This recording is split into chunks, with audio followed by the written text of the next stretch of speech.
Good morning. आज का topic है ऊर्ध्वाधर तल में वृत्तीय गति। ऊर्ध्वाधर तल में वृत्तीय गति, ये अभिकेंद्र बल के उदाहरण में ले लो, चाहे वृत्तीय गति के उदाहरण में ले लो, है ना। तो ऊर्ध्वाधर तल में वृत्तीय गति, और ये बता दें ऊर्ध्वाधर तल में जो वृत्तीय गति होती है वो असमान वृत्तीय गति में आता है, ठीक है ना। तो इसको स्टार्ट से लास्ट तक समझेंगे। जब स्टार्ट से लास्ट तक देखें तभी पूरी बात समझ में आएगी, अन्यथा यदि 1 सेकंड में 2 सेकंड में देखें तो हेडिंग भर देख सकते हो। ऊर्ध्वाधर तल में वृत्तीय गति, ऊर्ध्वाधर तल में वृत्तीय गति, ऊर्ध्वाधर तल में वृत्तीय गति, इसी को असमान वृत्तीय गति भी कह सकते हैं।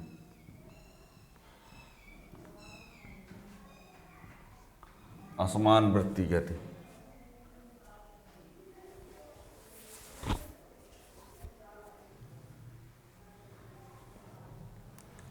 सुनिए होता क्या है, तो होता ये है, जैसे मान लो एक रस्सी में एक वस्तु, किसी वस्तु को हम बांध करके और ऊर्ध्वाधर तल में ऐसे घुमाएं, एक रस्सी से बांध ले किसी वस्तु को, पत्थर ले लो और उसको ऐसे ऐसे घुमाएं, ऐसे करोगे तो घूमता जाएगा ना, ठीक है ना। तो ऊर्ध्वाधर तल में उसको यदि घुमाते जाएंगे तो भिन्न भिन्न बिंदुओं पर उस वस्तु की जो चाल होगी वो भिन्न भिन्न होगी, गुरुत्व त्वरण के कारण। किसके कारण? गुरुत्व त्वरण के कारण। तो भिन्न भिन्न बिंदुओं पर उस वस्तु की चाल क्या होगी? भिन्न भिन्न होगी, और उस डोरी में तनाव भी भिन्न भिन्न होगा, आवश्यक अभिकेंद्र बल भी क्या होगा? भिन्न भिन्न होगा, ठीक है ना। तो अभिकेंद्र यानी रस्सी का खिंचाव जो होगा वो, और अभिकेंद्र बल का मान भी लगातार बदलता रहेगा। यानी जब किसी वस्तु को हमें एक रस्सी से या डोरी से बांध करके ऊर्ध्वाधर तल में ऐसे घुमाएंगे तो उसके भिन्न भिन्न बिंदुओं पर उस वस्तु की चाल जो होगी भिन्न भिन्न होगी, यानी उसकी चाल लगातार क्या रहेगी? बदलती रहेगी, ठीक है ना। और डोरी का तनाव अभिकेंद्र बल का मान भी लगातार बदलता रहेगा। इस प्रकार की चाल को आप कह सकते हैं क्या? असमान वृत्तीय गति, ठीक है ना। जब किसी वस्तु को किसी से रस्सी से बांधकर ऊर्ध्वाधर तल में घुमाते हैं तो वस्तु की भिन्न भिन्न बिंदुओं पर उस वस्तु की चाल भिन्न भिन्न होगी, और डोरी का तनाव अभिकेंद्र बल का मान भी लगातार बदलता रहेगा। तो इस वस्तु की चाल को क्या कहेंगे, या वस्तु की गति को क्या कहेंगे? असमान वृत्तीय गति, ठीक है ना। अब जब असमान वृत्तीय गति में, इसमें आपको ये बता दें, जब वस्तु को घुमाएंगे तो 2 स्थितियों में उसकी अध्ययन करना है। जब वस्तु घूमते हुए सबसे अधिकतम ऊंचाई पर रहेगी तब, और जब उसके जस्ट नीचे, ठीक है ना। तो जब अधिकतम ऊंचाई पर रहेगी तो क्या क्या होगा? तो अधिकतम ऊंचाई पर जब रहेगी तो उसमें 4 बातों को ध्यान रखना, 4 बातें याद उसमें ज्ञात करना है, 4 पॉइंट। एक, अधिकतम ऊंचाई पर जब रहेगी तो गतिज ऊर्जा का मान कितना होगा? अधिकतम ऊंचाई पर रहेगी तो स्थितिज ऊर्जा का मान कितना होगा? अधिकतम ऊंचाई पर रहेगी तो उसका वेग कितना होगा, ठीक है ना। और जब वो ऊर्ध्वाधर वृत्त में नीचे आएगी, ऐसा है बोल रहे हैं, जब घुमाएंगे तो जब वस्तु यहाँ पर रहेगी तो यहाँ पर रहेगी तो उसका वेग कितना होगा, गतिज ऊर्जा कितनी होगी, और स्थितिज ऊर्जा कितनी होगी, है ना।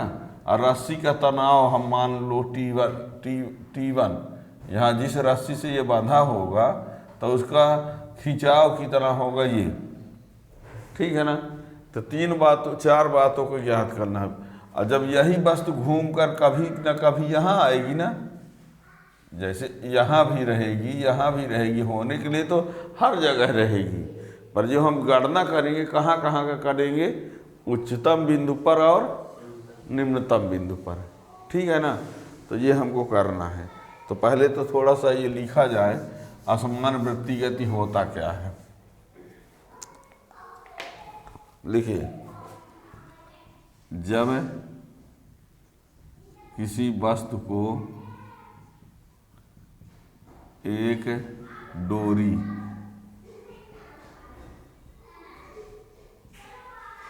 से बांधकर उसे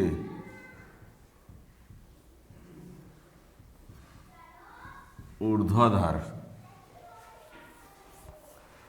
जब किसी वस्तु को एक डोरी रस्सी से बांधकर उसे ऊर्ध्वाधर तल में घुमाया जाता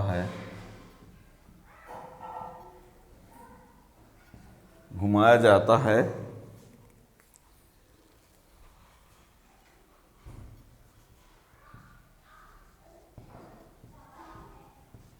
तो वृत्ति पथ के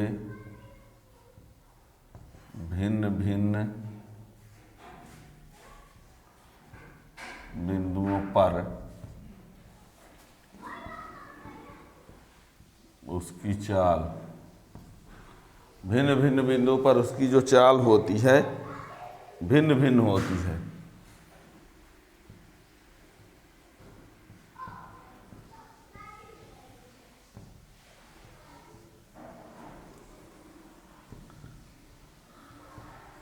तथा डोरी का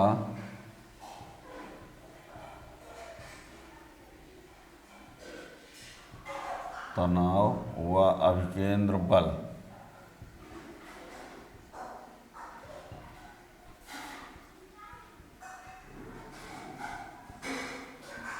बदलता रहता है। वस्तु की इस गति को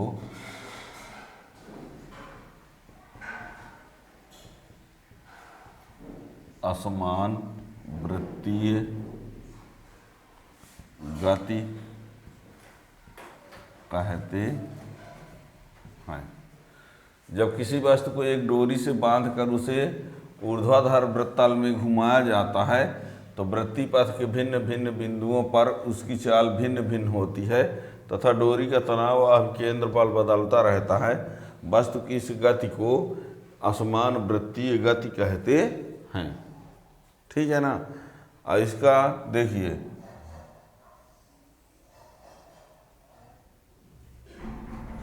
ये यहाँ पर हम क्या करते हैं, ये मान कर चलते हैं ये वृत्ताकार जो पथ है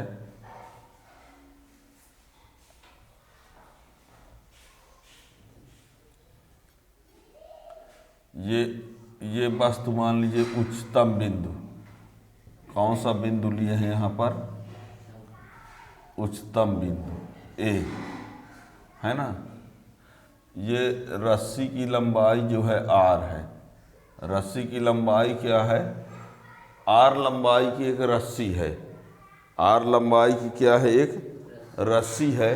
उस रस्सी से यम द्रव्यमान के किसी वस्तु को बांधा गया है। क्या किया गया है, यम द्रव्यमान की एक वस्तु को बांध करके घुमा रहे हैं, है ना। ये है वेग v1, उच्चतम बिंदु की बात है।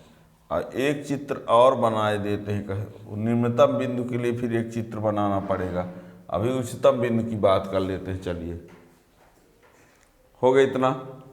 क्या किया है, हम मान कर चलते हैं आर लंबाई की एक डोरी है, रस्सी, और उसमें यम द्रव्यमान की किसी वस्तु को बांध करके और क्या किया जा रहा है, ऊर्ध्वाधर वृत्त में घुमाया जा रहा है। ठीक है। जब वह वस्तु उच्चतम बिंदु पर है, जब वह वस्तु उच्चतम बिंदु पर है तो हम माने लेते हैं कि उस वस्तु का वेग कितना है, v1 है।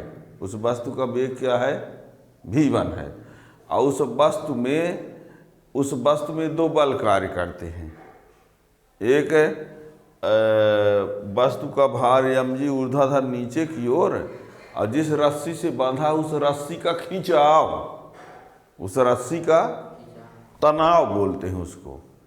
तब वस्तु का भार mg जो होगा वो किधर काम करेगा, और जो उस रस्सी का खिंचाव है वो भी किधर कार्य करेगा, केंद्र की तरफ। तो केंद्र तो की तरफ तो नीचे न है, ठीक है ना।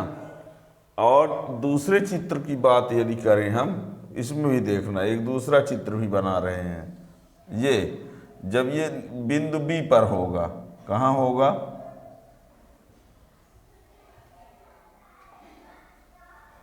बिंदु बी पर, तो इसके वेग को हम मान लेते हैं क्या है, v2, और इसका भार जो है वो किधर काम करेगा, mg, और इसका जो खिंचाव होगा वो किधर काम करेगा, केंद्र की तरफ। ठीक है ना। ध्यान दीजिए, पॉइंट को समझने का प्रयास करिए कि यहाँ पर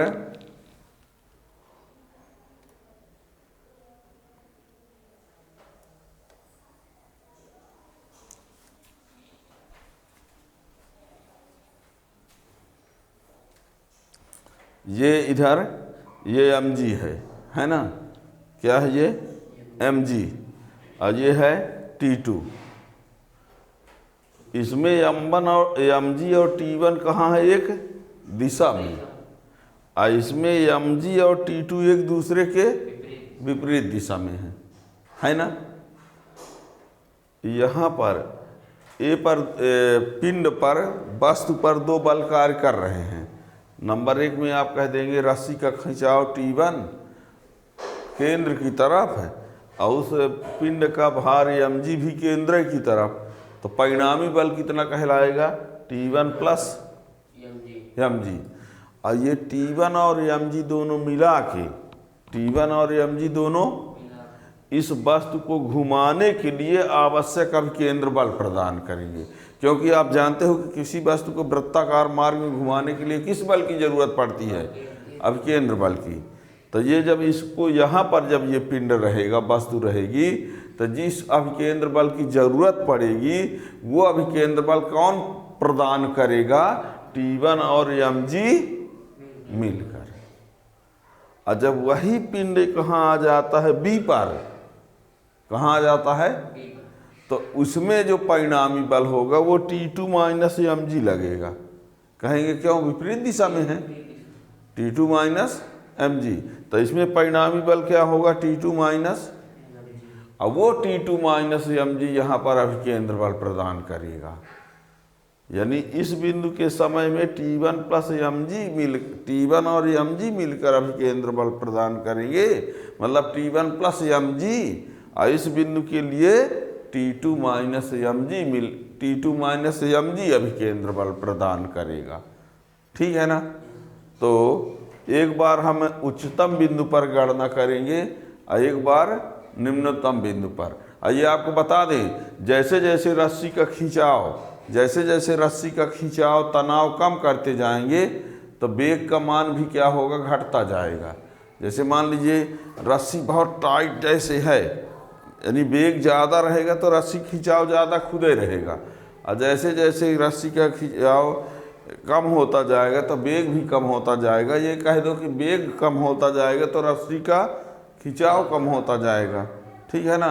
और यदि हम खिंचाव T1 को 0 कर देते हैं, खिंचाव T1 को, तो उस समय जो वेग होगा उस वेग को बोलते हैं क्रांतिक वेग। जैसे जब पत्थर या वस्तु को घुमा रहे हैं तो रस्सी में खिंचाव काम करेगा, और यदि हम रस्सी के खिंचाव को क्या कर दें, 0 कर दें, तो उस समय जो उसका वेग होगा उस वेग को क्या बोला जाएगा, क्रांतिक वेग, उच्चतम बिंदु के समय। ठीक है ना। तो यहाँ लिखते हैं, लिखो, मान लिया m द्रव्यमान की किसी वस्तु को r लंबाई की डोरी से बांधकर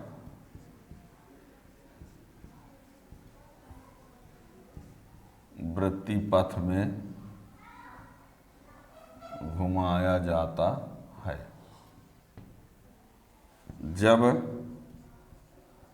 जब वह वस्तु उच्चतम बिंदु A पर है तो उस पर ए पर जब वह वस्तु उच्चतम बिंदु पर है तो उस पर निम्नलिखित दो बल कार्य करते हैं। नंबर 1,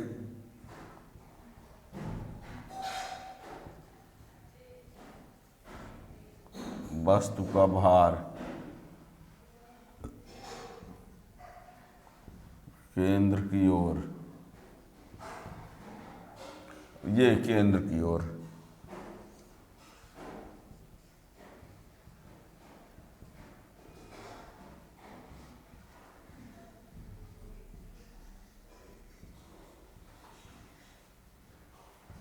चाहो तो लिख सकते हो नीचे की ओर।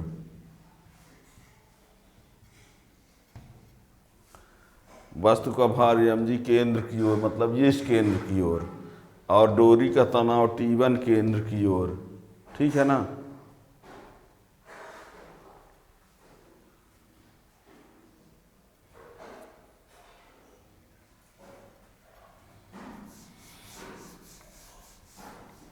हो गया।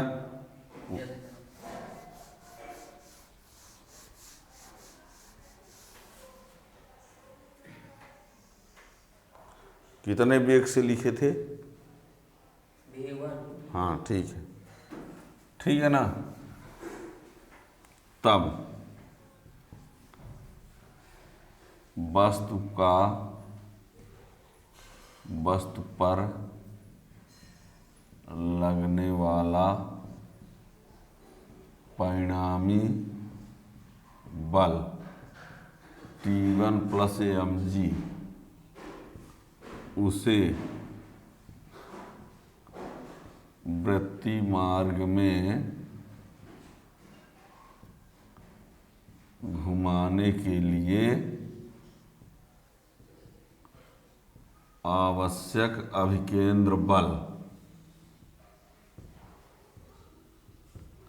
वस्तु पर लगने वाला परिणामी बल T1 प्लस mg उसे वृत्तीय मार्ग में घुमाने के लिए आवश्यक अभिकेंद्र बल प्रदान करेगा। तो क्या होगा? अर्थात आप क्या लिख देंगे? mv1 square upon r equal to T1 plus mg।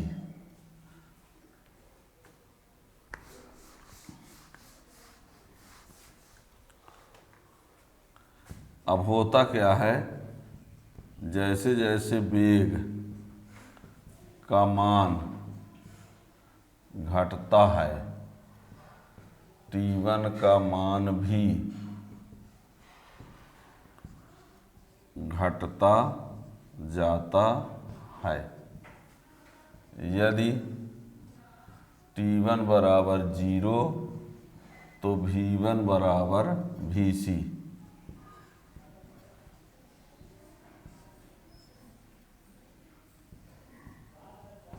क्रांतिक वेग, जैसे जैसे वेग का मान घटता जाता है T1 का मान भी घटता जाता है। यदि T1 बराबर 0 तो V1 बराबर Vc क्रांतिक वेग कहलाता है।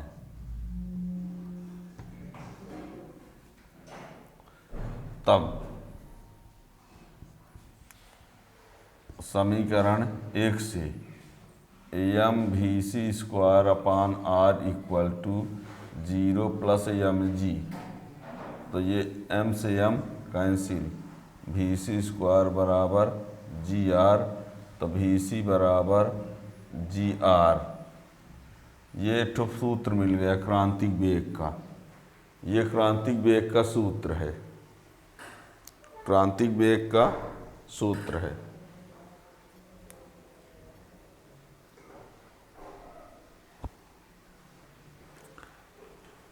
ठीक है ना। इस समय वस्तु को जो अभिकेंद्र बल मिलता है वो किससे मिल जाता है? केवल भार से ही मिल जाता है, वस्तु के भार से ही मिल जाता है, T1 न रहे तो भी। ठीक है ना।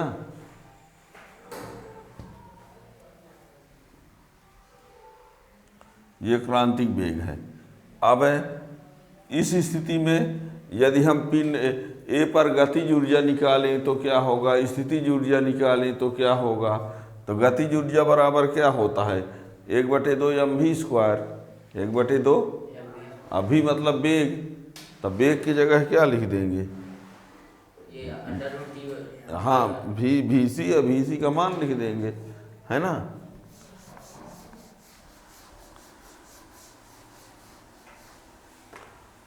उच्चतम बिंदु पर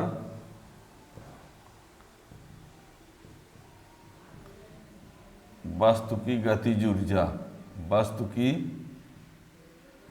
गतिज ऊर्जा के बराबर 1/2 mvc स्क्वायर। तो 1/2 mvc का मान gr का स्क्वायर, तो 1/2 mgr, ये गतिज ऊर्जा। स्थितिज ऊर्जा क्या होगी, स्थितिज ऊर्जा U बराबर mg और यहाँ पर 2r। ध्यान दीजिए, ये बताओ mgh न होता है, तो ये मान लो ये पृथ्वी तल है, क्या है ये पृथ्वी तल। तो यहाँ से ये कितना है, ये भी कितना होगा, ये भी कितना होगा, तो यहाँ से यहाँ तक कितना होगा, इसी को हम क्या कह सकते हैं, ऊंचाई। तो स्थितिज ऊर्जा बराबर mgh न होता है, क्या होता है। तो यहाँ से यहाँ तक ये r है, यहाँ से यहाँ तक r है, तो यहाँ से यहाँ तक की ऊंचाई कितनी होगी 2r। तो h की जगह क्या लिख देंगे, और स्थितिज ऊर्जा बराबर होता है mgh, तो mgh की जगह ये, तो U बराबर क्या मिल गया 2mgr, यानी कुल मिला के क्या पता चला, उच्चतम बिंदु पर गतिज ऊर्जा कितना 1/2 mgr, स्थितिज ऊर्जा का मान कितना 2 mgr, क्रांतिक वेग का मान कितना, और यहाँ तक कि T1 का मान कितना था। तो जब किसी पिंड को ऊर्ध्वाधर वृत्त में घुमाया जाता है, जब किसी पिंड को ऊर्ध्वाधर वृत्त में घुमाया जाता है, तो 4-5 बातों को याद रखना।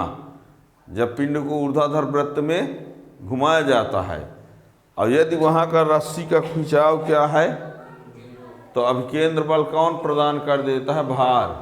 अभिकेंद्र बल किससे मिल जाता है, भार से। और वहाँ पर वेग क्या होता है, क्रांतिक वेग ये होता है।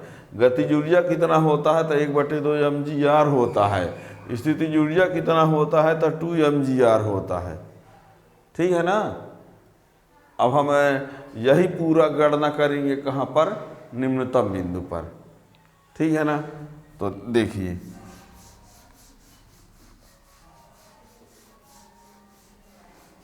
हो गया यहाँ तक। जब वस्तु निम्नतम बिंदु B पर है, ये चित्र वाले में, ठीक है ना। लिखते हैं, मान लिया वस्तु का वेग v2 है, तो उस पर 2 बल कार्य करते हैं। नंबर 1, वस्तु का भार mg ऊर्ध्वाधर नीचे की ओर, क्लियर है। और नंबर 2, डोरी का तनाव T2 केंद्र O की ओर, अर्थात क्या कह सकते हो, है केंद्र O की ओर कहो, चाहे केंद्र O है कि नहीं, केंद्र O की ओर। वस्तु का भार mg ऊर्ध्वाधर नीचे की ओर है, देख लो, न दिखता होगा, देख लो नीचे mg हमने बनाया है, mg लिखा है ना, अर्थात mg नीचे की ओर, और डोरी का तनाव T2 केंद्र की ओर, ये देखो ऊपर, ठीक है ना। तब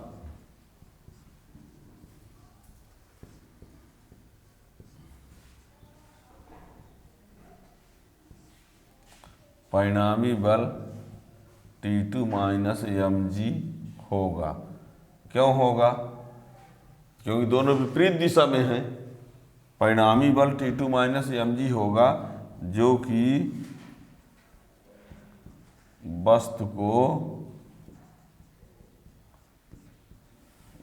वस्तु को वृत्तीय गति के लिए अभिकेंद्र बल प्रदान करेगा,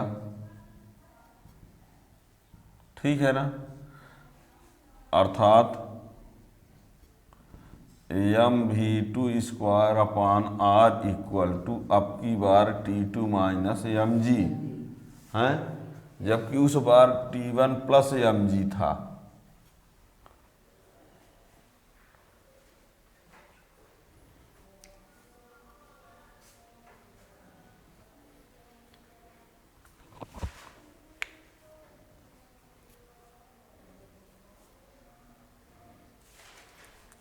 अब ये जानते हो कि जब कोई वस्तु ए से बी की ओर आएगी, ए से, तो निश्चित है कि उसकी गतिज ऊर्जा बढ़ेगी, क्योंकि ऊपर से नीचे आते समय वेग बढ़ता है।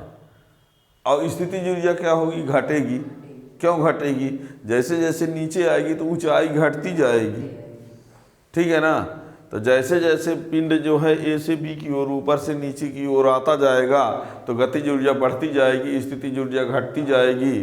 तो ऊर्जा संरक्षण के नियम से गतिज ऊर्जा में वृद्धि बराबर स्थितिज ऊर्जा में कमी, गतिज ऊर्जा में वृद्धि बराबर स्थितिज ऊर्जा में कमी। अब वृद्धि का मतलब होगा अंतिम माइनस प्रारंभिक, और कमी का मतलब होगा प्रारंभिक माइनस वृद्धि, माने बड़ा बाद वाला होगा ना, तो बाद वाला माइनस प्रारंभिक।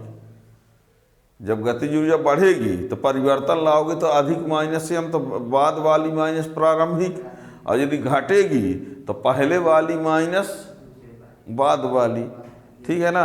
और ये तो कन्फर्म है कि ऊपर से नीचे वस्तु आएगी तो गतिज ऊर्जा बढ़ेगी, स्थिति ऊर्जा घटेगी। और ऊर्जा संरक्षण का नियम कहता है कि ऊर्जा न तो उत्पन्न होती है न तो एक यदि बढ़ रही है तो जो दूसरी उतनी घटेगी, तब ना टोटल नियत रहेगा, है ना। यदि गतिज ऊर्जा बढ़ रही है तो इसका मतलब स्थितिज ऊर्जा घटेगी, और यदि वो बढ़े तो वो घटेगी, तभी तो टोटल क्या रहेगा? नियत रहेगा, ठीक है ना। यहाँ तक हो गया। आगे लिखिए।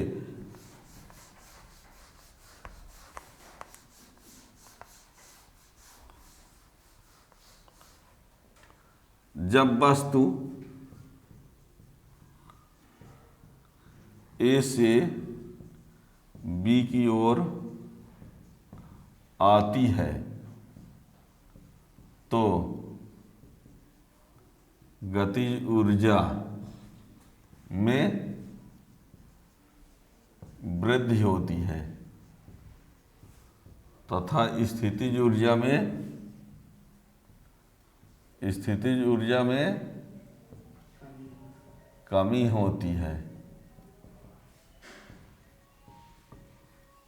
तब ऊर्जा संरक्षण नियम से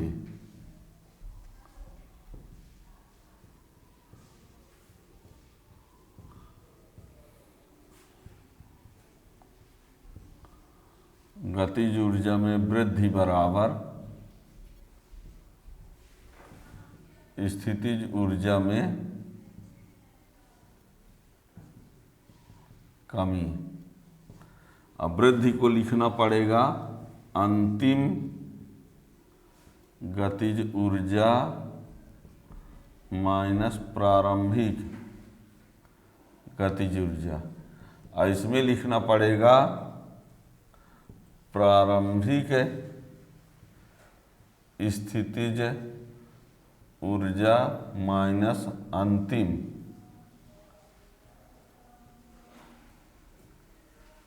बात समझ रहे हैं। कहेंगे किसी में अंतिम लिखते हैं, हमने कहा ना वृद्धि होगी तो अंतिम माइनस प्रारंभिक, और कमी होगी तो अंतिम गतिज ऊर्जा यानी 1/2 m v2 स्क्वायर। अब प्रारंभिक कितनी थी 1/2 m v1 लिखो चाहे vc लिख दो, और इसमें प्रारंभिक स्थितिज ऊर्जा कितनी थी 2mgr। अब प्रारंभ या अंतिम वाली कितनी हो जाएगी, ये नहीं समझे। प्रारंभिक स्थिति ऊर्जा मतलब जब यहाँ थी तो इतना था, अंतिम स्थिति ऊर्जा 0 कैसे होगी। सुनना, mgh न होता है तो mg, और ये बिंदु पृथ्वी पर है, कहाँ है तो पृथ्वी पर है, तो ऊंचाई कितना लेंगे 0। जैसे ये ऊंचाई यहाँ से यहाँ तक 2r आया था पृथ्वी तल से, और ये पृथ्वी तल पर है, तो ये इसकी ऊंचाई कितनी होगी, इसकी ऊंचाई पृथ्वी तल से कितनी होगी 0 ना। निचला वाला बिंदु जो है पृथ्वी तल पर है, कहाँ है तो पृथ्वी तल पर है, तो पृथ्वी तल से ऊंचाई क्या होगी 0, तो mg गुणे 0 तो 0 ना होगा, ये 0। ठीक है, आगे बढ़िए। इसमें क्या किया जाए, इसमें vc का मान रख देते हैं, vc का मान तो 1/2 m v2 माइनस 1/2 m, ये vc का मान gr इक्वल टू ये 2mgr। चलेगा, कोई दिक्कत नहीं। आगे तो 1/2 m v2 माइनस 1/2 mgr बराबर 2mgr, ये भी ठीक है, कोई दिक्कत। ये vc का मान इसको उधर भेज दो, तो 1/2 m v2 बराबर 2mgr प्लस 1/2 mgr, अभी भी ठीक है। इसको जोड़ देंगे तो 5/2 mgr हो जाएगा।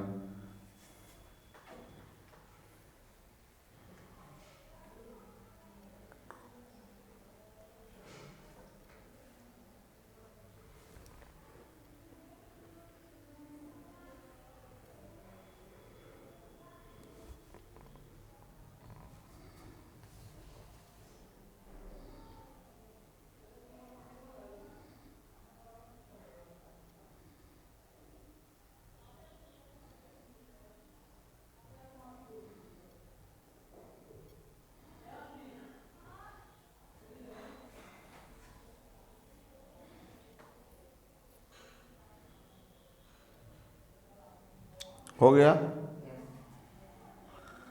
1/2 m v2 इक्वल टू, ये 2 से 2 कैंसिल, m से m कैंसिल, तो v2 बराबर कितना 5gr, तो v2 बराबर कितना √5gr हो जाएगा। आया,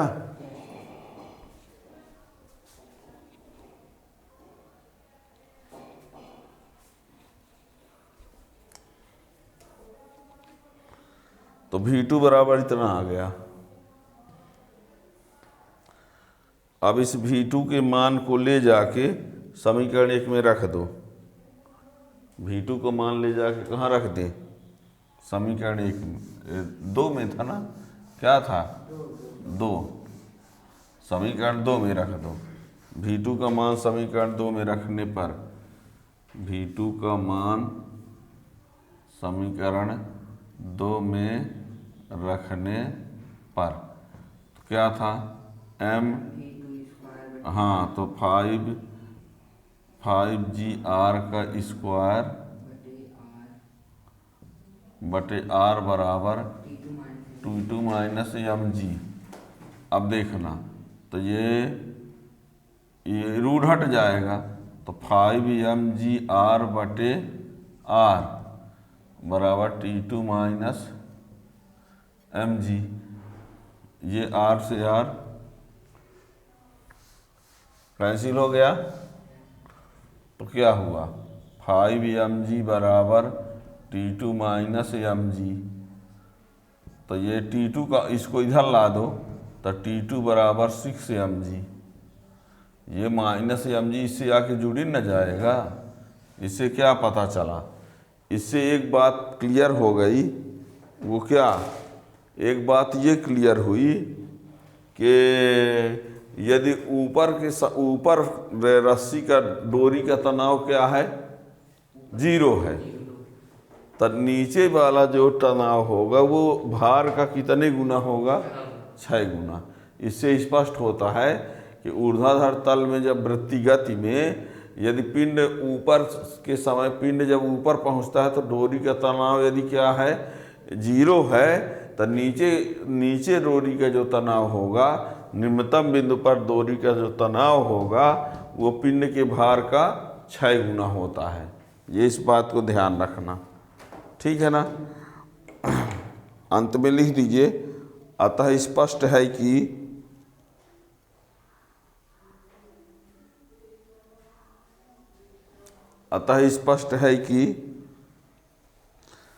जब वृत्ति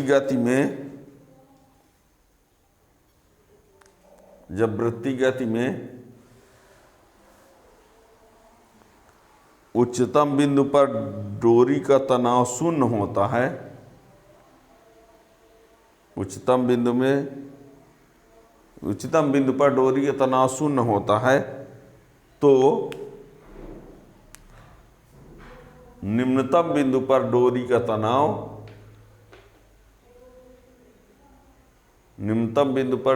तनाव पिंड के भार का 6 गुना होता है, पिंड के भार का 6 गुना होता है।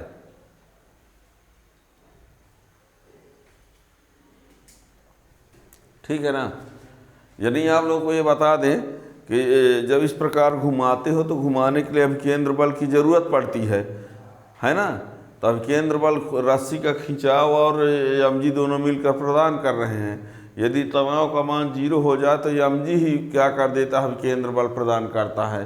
ठीक है ना। आप लोगों को बता दें, जैसे मान लीजिए एक छोटी सी बाल्टी ले लेना प्रयोग करने के लिए, एक बाल्टी में पानी भर करके ऐसे घुमाओगे तो जब बाल्टी उल्टा हो जाएगी तब भी पानी नहीं गिरेगा। क्या होता है कि पानी का भार और बाल्टी दोनों मिलकर अभिकेंद्र बल प्रदान करते हैं तो गिरते नहीं है। यदि स्पीड कम कर देंगे तो अभिकेंद्र बल का मान कम हो जाएगा तो पानी का भार अधिक हो जाएगा तो पानी गिरने लगेगा। लेकिन यदि स्पीड ज़्यादा है तो अभिकेंद्र बल की ज़्यादा ज़रूरत पड़ेगी, तो पिंड का पानी का भार और बाल्टी दोनों मिलकर अभिकेंद्र बल प्रदान करने में बिजी रहेंगे तो पानी नहीं गिरेगा। लेकिन ये नहीं कि बाल्टी ऐसे घुमाओ और देखो गिर रहा है कि नहीं, रोक करना, चेक करना, नहीं नहा लोगे, है ना। तेज़ी से घुमाओगे एक बाल्टी तो उल्टा होने के बाद भी वो नहीं गिरती है।